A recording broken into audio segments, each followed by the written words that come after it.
ሰላም ሰላም እንደምሰምታችኋል። ዛሬ እንደተለመደው እንግዲህ በአዲስ ቪዲዮ መጥቻለሁ። የዛሬው ቪዲዮአችን ትኩረት የሚያደርገው ስለ ጸጉር ታይፕ ነው ወይም ደግሞ ሁላችንም የተለያየ አይነት የጸጉር ታይፕ አለን። ስለዚህ ቆዳችን የተለያየ ሲሆን እንደምንጠቀመው ፕሮዳክት እንደሚለያይ ሁሉ ጸጉራችንም ደግሞ ታይፓችን የሁላችንም ስለሚለያይ ለኔ የሚስማማኝ የጸጉር ፕሮዳክት ለእናንተ ላይ ስማማችሁ ይችላል። ይሄ ደግሞ የሚሆነው ሁላችንም የተለያየ ፖሮሲቲ የሄር አይነቶች ስላሉ ነው ማለት ነው። ስለዚህ እንዴት ነው እነዚህን ሄር ፖሮሲቲዎች መለየት የምንችለው ወይም የጸጉራችንን አይነት መለየት የምንችለው እና ደግሞ ለእያንዳንዱ የጸጉር አይነት ምን አይነት የጸጉር ግብአቶች፣ ምን አይነት የጸጉር ኮንዲሽነሮች ናቸው የሚመረጡት፣ ምን አይነት የሄር ስታይሎችንስ ብንጠቀም የተሻለ ነው፣ ለጸጉራችን የትኛው የተሻለ ነው የሚለውን በዚህ ቪዲዮ በደንብ ለማስረዳት ሞክራለሁ ማለት ነው።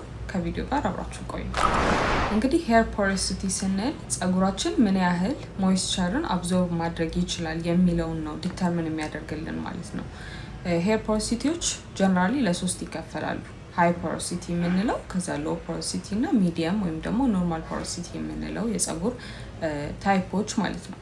እነዚህ ፖሮሲቲዎች እንግዲህ ሞይስቸር ምን ያህል እንደሚይዝ ወይም ሪቴን አድርጎ እንደሚቆይ ነው የሚነግረን ብያቸዋለሁ። እና ጸጉራችን ኪቲክል የሚባል ነገሮች አሉ። እያንዳንዱ የጸጉራችን ዘለላ አቅፎ የሚይዘው ማለት ነው። እነዚህ ዘለላ አቅፎ የሚይዙ ኪቲክሎች በጣም ተያይዘው ነው ያሉት ወይስ ትንሽ ከፈት ያሉ ናቸው ወይም ደግሞ በጣም የተከፈተ ወይም ደግሞ ኦፕን የሆነ ኪቲክል ነው ያለን የሚለው ፖሮሲቲያችንን ዲተርሚን ያደርግልናል ማለት ነው። ስለዚህ ሎ ፖሮሲቲ ወይም ሚዲየም ወይም ደግሞ ሃይ ፖሮሲቲ ነው ጸጉራችን ሊሆን የሚችለው። ከነዚህ ከሶስት ውስጥ አንዱ ነው ማለት ነው።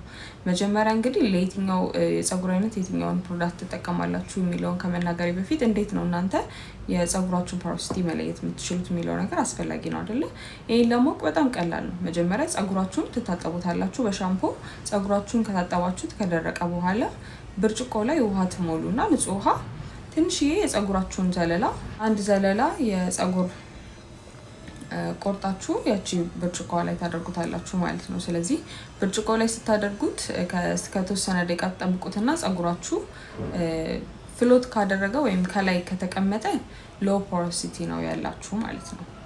ጸጉራችሁ ሲንክ አድርጎ ወደ መሀል አካባቢ ደግሞ ከሄደ ወይም ከዘቀጠን የሚባል በአማርኛ ወደታች ከወረደ እና መሀል ላይ ከቀረ ሚዲየም ፖሮሲቲ የምንለው ነው የእናንተ ማለት ነው። እታች ከወረደና ከብርጭቆ ስር ከተገኘ ደግሞ ሃይ ፖሮሲቲ ነው ያላችሁ ማለት ነው። ስለዚህ በመጀመሪያው ላይ ሎ ፖሮሲቲ የምንለው ያላቸው ሰዎች ቅባት ሞይስቸርን በቀላሉ አብዞርብ የሚያደርገው እነዚህ ሎ ፖሮሲቲ የምንለው አይነት የጸጉር አይነት ያላቸው ሰዎች ጸጉራቸው ቶሎ እርጥበትን አይዝም፣ ቶሎም አይደርቅም ማለት ነው። እና የምንጠቀማቸው ፕሮዳክቶች ቢልድ ሊያደርጉ ይችላሉ፣ ጸጉራችን ላይ ቢልድ አፕ ሊፈጥሩ ይችላሉ። ወይም ጸጉራችን ላይ ዝም ብለው ተቀምጠው ከላይ ዝም ብሎ ሊቀመጡ ይችላሉ ማለት ወደ ውስጥ ሳይገባ፣ ምክንያቱም ኪቲክላችን በጣም ክሎዝድ ስለሆነ ማለት ነው። ስለዚህ ምን ማድረግ አለባችሁ? የምትጠቀሙት ፕሮዳክት ላይት መሆን አለበት። በጣም ወፋፍራም የሆኑ በጣም ሄቪ የሚባሉ ቅባቶችን መጠቀም የለባችሁም። የምትጠቀሙት ኮንዲሽነር ሊቪንግ ኮንዲሽነሮችም እንደዛው ላይት የሆነ ዌት ያላቸው መሆን አለባቸው ማለት ነው። ልክ እንደ አርጋን ኦይል፣ ሮዝመሪ ኦይል መጠቀም ትችላላችሁ ማለት ነው፣ ሎ ፖሮሲቲ ያለበት። እንዲሁም ደግሞ ኮንዲሽነር ስትጠቀሙ ላይት ዌትድ አርጋን በውስጡ የያዘ ኮንዲሽነር ሊሆን ይችላል። ላይት ዌትድ የሆኑ ነገሮችን እንጂ ሺያ በተር በውስጣቸው የያዙ ኮንዲሽነሮችን መጠቀም ያለባችሁም። ኮኮናት ኦይል በውስጣቸው የያዘ ኮንዲሽነሮችን መጠቀም ያለባችሁ፣ ምክንያቱም ፕሮዳክት ቢልድ አፕ ስለሚፈጥር ማለት ነው።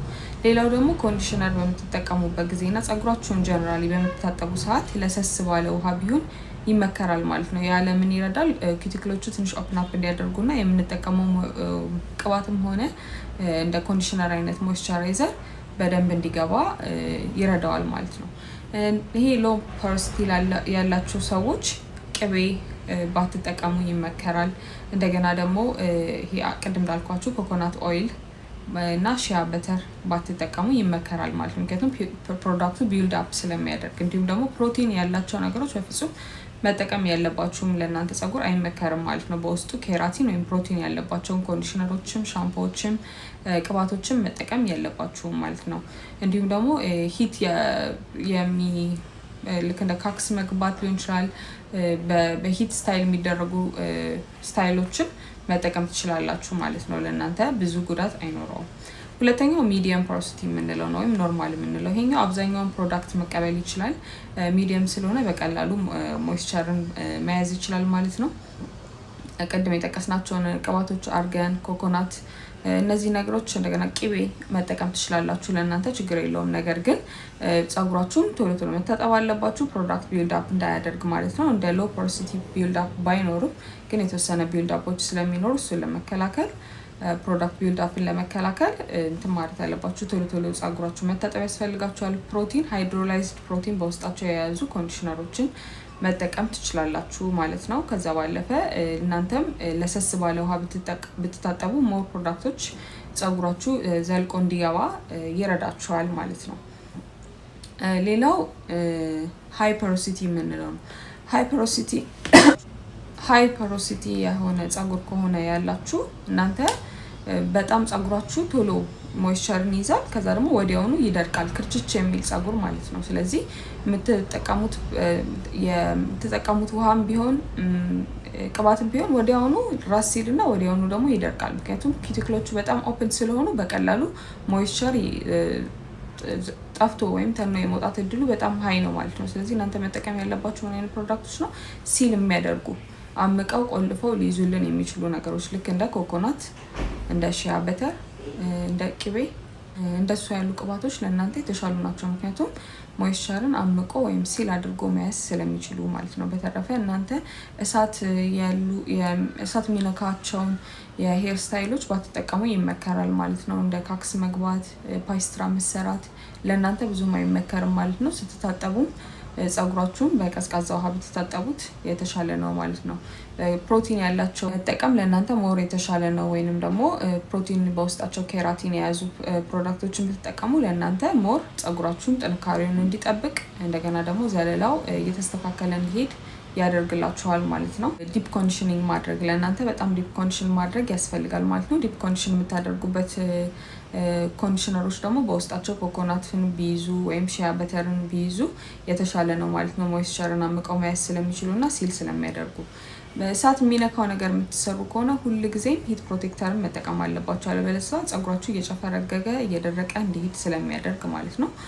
እና ቅቤ ለእናንተ ሞር አሪፍ ነው፣ ምክንያቱም ሞይስቸርን አምቆ እንዲይዝ ስለሚያደርግ ማለት ነው። እነዚህ አሁን የጠቀስኳቸው ነገሮች ሃይ ፖሮሲቲ ላላቸው ሰዎች የተሻለ ነው ማለት ነው።